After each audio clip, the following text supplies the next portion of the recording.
পরের আয়াত, ইল্লা আলা জুওয়াজিহিম আও মা মালাকাত আইমানুহুম, ইল্লা আলা জুওয়াজিহিম, তবে হ্যাঁ, যদি সে তার স্ত্রী, হালাল বৈধ স্ত্রীর সাথে একান্তে সময় কাটায়, আও মা মালাকাত আইমানুকুম, যদিও এই প্রথা এখন আমাদের মাঝে নাই, দাসী প্রথা, যেটা দাসী প্রথা, এই প্রথা তো এখন আর আমাদের নাই, তবে তাদের ক্ষেত্রে ইসলামী শরীয়তে যখন এটা হালাল ছিল, তাদের ক্ষেত্রে ফাইন্নাহুম গায়রু মালুমিন, তাহলে কোন ব্যক্তির গুনাহ হবে না।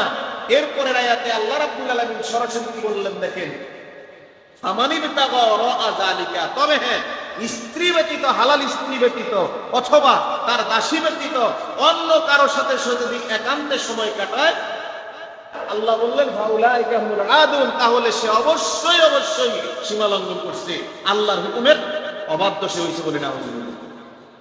সুতরাং এই সমাজে এই সমস্যাটাই এখন বেশি, পরকীয়ার ঝামেলায় হাজার হাজার সংসার শেষ হয়নি, হয় না? হয় কি হয় না? হ্যাঁ, এখন এই সমস্যার কারণে আমাদের সমাজে বহু সংসারে অশান্তি, আর সবচেয়ে বেশি অশান্তি স্মার্টফোন গুলো আসার কারণে। মানুষ যেটা 10 বছর পরে জানতো, সেটা এখন 10 মিনিট পরেই জানে। এই সমস্যাগুলো আছে না নাই? আল্লাহ আমাদের হেফাজত করে বলি আমিন।